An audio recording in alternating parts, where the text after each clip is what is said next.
क्या सिर्फ ड्रग्स या अल्कोहल से किडनियां खराब होती है? बट अगर हम ओवरऑल वर्ल्ड सिनेरियो देखें तो इनसे ज़्यादा है कि डायबिटीज़ एंड हाइपरटेंशन। अगर हमारा यूरिन ठीक है, इसका ये मतलब है कि हमारी जो किडनीज है वो हेल्दी है?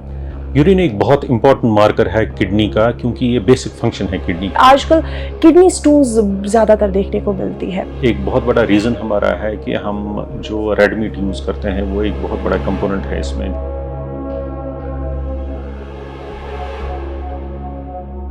आजकल हमें अक्सर किडनी से जुड़ी प्रॉब्लम्स देखने को मिलती है, kidney stones, kidney failure, and लोगों को पता ही नहीं होता है कि उनकी बॉडी में जो है किडनी प्रॉब्लम डेवलप हो रही है। एंड जब किडनीज की बात होती है ना, तो बहुत सारे सवाल हमारे माइंड में आते हैं, जैसे कि किडनी प्रॉब्लम क्यों होती है, क्या सिम्टम्स है, एंड कैसे हम अपनी किडनीज को हेल्दी रख सकते हैं। And to answer all these questions today we have a special guest with us. जी हाँ, आपको बता दूं, आज हमारे साथ मौजूद है डॉक्टर हिलाल अहमद मल्ला, जो कि एक नेफ्रोलॉजिस्ट है। सर, आपका वेलकम है रेडियो बारामूला में। Thank you very much. Sir, मैंने तो आपके बारे में अपने व्यूअर्स को ऑलरेडी बता दिया है, बट मैं चाहती हूँ आप अपने बारे में एक छोटा सा इंट्रोडक्शन दें। मैं डॉक्टर हिलाल अहमद मल्ला हूँ। मैं नेफ्रोलॉजिस्ट एज ए नेफ्रोलॉजिस्ट काम करता हूँ। मेरी बेसिक एजुकेशन MBBS मैंने GMC जम्मू से किया हुआ है, एंड फिर मैंने MD मेडिसिन स्किम सोरा से किया है। देन मैंने सुपर स्पेशलाइजेशन हैदराबाद से किया हुआ है, Yashoda hospital Hyderabad. And for last 3 years I am working in Kashmir as a nephrologist. उससे पहले मैं फोर्ट्स एस्कॉर्ट्स अमृतसर में ऑलमोस्ट 6 साल रहा। तो बस ये है। सर, इस पॉडकास्ट की शुरुआत में एक सिंपल सवाल से करूंगी, क्या सिर्फ ड्रग्स या अल्कोहल से किडनियां खराब होती है? ड्रग्स एक इम्पॉर्टेंट रीज़न है किडनी फेलियर का, particularly some special drugs, specific drugs, जैसे कि पेन किलर्स हो गए, एंटीबायोटिक्स कुछ होते हैं ऐसे, या कुछ और स्पेशलाइज्ड ड्रग्स होते हैं जिनमें किडनी में प्रॉब्लम हो सकती है। बट अगर हम ओवरऑल वर्ल्ड सिनेरियो देखें तो इनसे ज़्यादा है कि diabetes and hypertension. Almost 65 to 70% kidney failure जो ओवरऑल होता है, इंक्लूडिंग इन इंडिया, सो ये इन 2 डिजीज़ की वजह से होता है, एक शुगर एंड दूसरा ब्लड प्रेशर की वजह से, हाइपरटेंशन की वजह से। सो उसके बाद कुछ किडनी की अपनी डिजीज़ होती है, उनको हम ग्लैमरुलर डिजीज़ बोलते हैं, जैसे कि जिनमें प्रोटीन लीक होता है पेशेंट्स में। फिर हमारे पास किडनी स्टोन डिजीज़ आती हैं, ड्रग इंड्यूस्ड किडनी डिजीज़ आती हैं, और बहुत सा एक ग्रुप है जिनमें किडनी फेलियर हो सकता है ओवरऑल, जो किडनी के लिए रीजंस बनते हैं किडनी फेलियर के लिए। जी जी। अगर मैं यूरिन की बात करूं तो यूरिन का किडनी से क्या कनेक्शन है, और अगर हमारा यूरिन ठीक है, इसका ये मतलब है कि हमारी जो किडनीज है वो हेल्दी है? यूरिन एक बहुत इंपॉर्टेंट मार्कर है किडनी का, क्योंकि ये बेसिक फंक्शन है किडनी की, यूरिन बनाए। सो कभी कभार बहुत सारी ऐसी डिजीज़ होती हैं कि अगर किडनी में कोई प्रॉब्लम है वो हमें यूरिन एग्जामिनेशन से पता चल जाता है। अगर एक मेटिकुलसली यूरिन एग्जामिनेशन किया जाए तो उससे पता चल सकता है, जैसे किसी पेशेंट को अगर प्रोटीन लीक हो रहा हो यूरिन में, किसी को खून आ रहा हो पेशाब में, कभी कभार दिख नहीं जाता है, मतलब it is not a visible blood in urine, मगर कभी कभार बहुत लो लेवल में यूरिन में ब्लड आ रहा होता है। नहीं, नॉट येलोइश, वो कभी कभार नहीं पता चलता है पेशेंट को, वो टेस्ट के बाद ही पता चल जाता है। सो और भी कुछ टेस्ट होते हैं, जैसे कि इन्फेक्शन अगर किसी को बार बार, वो भी एक बड़ा रीज़न है किडनी फेलियर का। अगर किसी को बार बार किडनी के रिलेटेड इन्फेक्शंस होते हैं, वो हमें यूरिन एग्जामिनेशन से पता चल जाता है।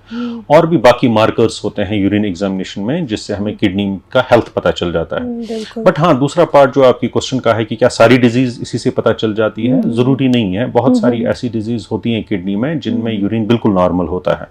सो उनमें हमें फर्दर टेस्टिंग की ज़रूरत पड़ती है, जैसे कि हम किडनी फंक्शन टेस्ट करते हैं, उनमें हम किडनी के बाकी फंक्शंस होते हैं, जैसे इलेक्ट्रोलाइट इम्बैलेंस अगर उसमें है कुछ, वो किडनी फेलियर को मतलब सजेस्ट करता है। इलेक्ट्रोलाइट्स चेक करने पड़ते हैं, किडनी फंक्शन टेस्ट रहते हैं, या अल्ट्रासाउंड करके हम देख लेते हैं कि किडनी का साइज, स्ट्रक्चर एंड उसका आर्किटेक्चर कैसा है, उन चीज़ों से पता चल जाता है।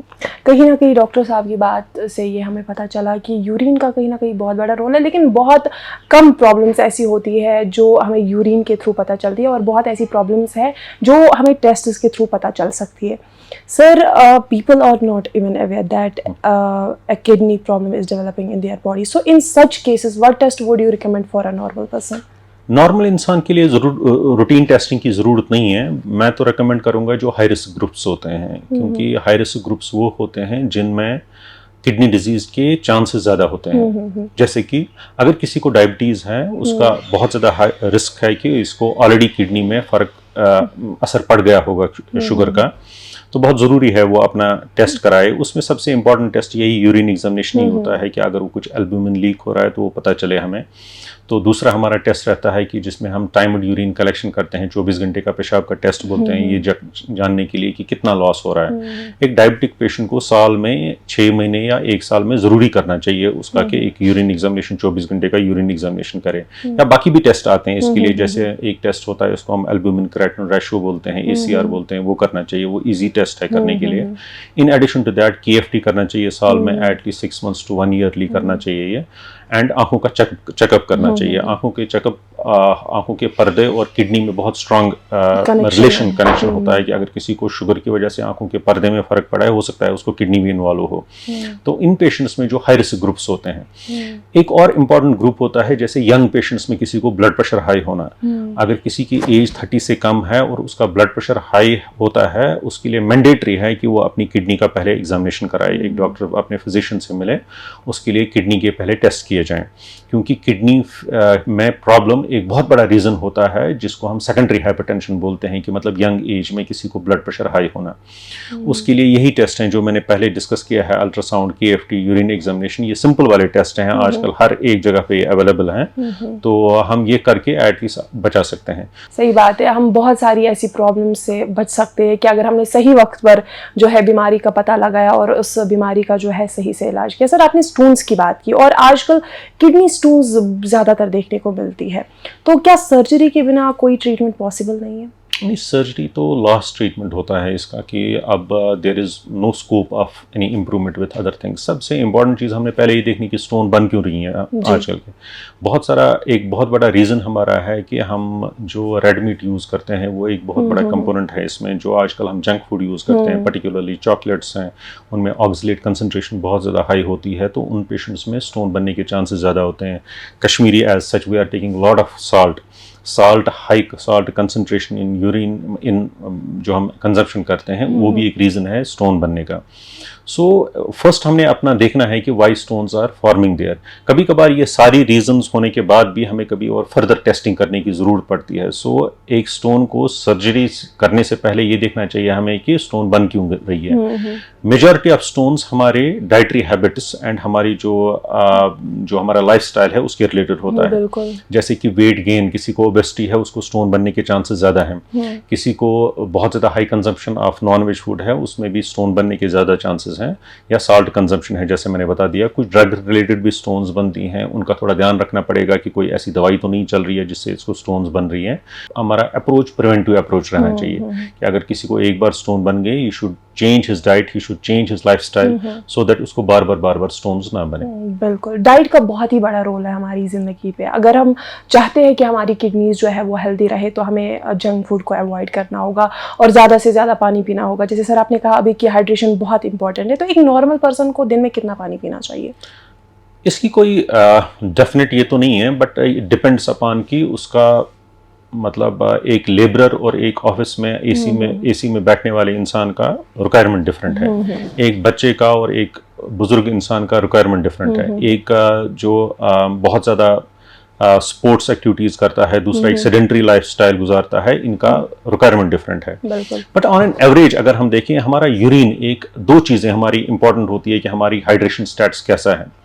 कि एक होता है हमारा प्यास लगना, कि हमें प्यास लगे, हमें पानी पीना चाहिए, क्योंकि हमें ब्रेन सिग्नल दे रहा होता है कि body is deficit in fluids. Second important factor होता है यूरिन कलर, कि अगर हमारा यूरिन येलो होता है, येलोइश होता है, that means our body is dehydrated. इसका मतलब ये नहीं होता है कि पेशाब में इन्फेक्शन है कुछ या कुछ हमारी बॉडी को पानी चाहिए हाँ, होता तो नॉर्मल जो हम यूरिन कलर होना चाहिए, it should be almost colourless towards the water side. जैसे पानी होता है, it should be light yellow और इट शुड बी कलरलेस। बिल्कुल, अगर आप चाहते हैं कि आपकी बॉडी जो है हाइड्रेटेड रहे, डॉक्टर साहब ने आपको सलाह दी है कि आप 3 लीटर पानी पिया करें। सर, अगर मैं बात करूं किडनी प्रॉब्लम्स की, आपके एक्सपीरियंस के हिसाब से ज्यादातर किस एज में ये प्रॉब्लम्स देखने को मिलती है?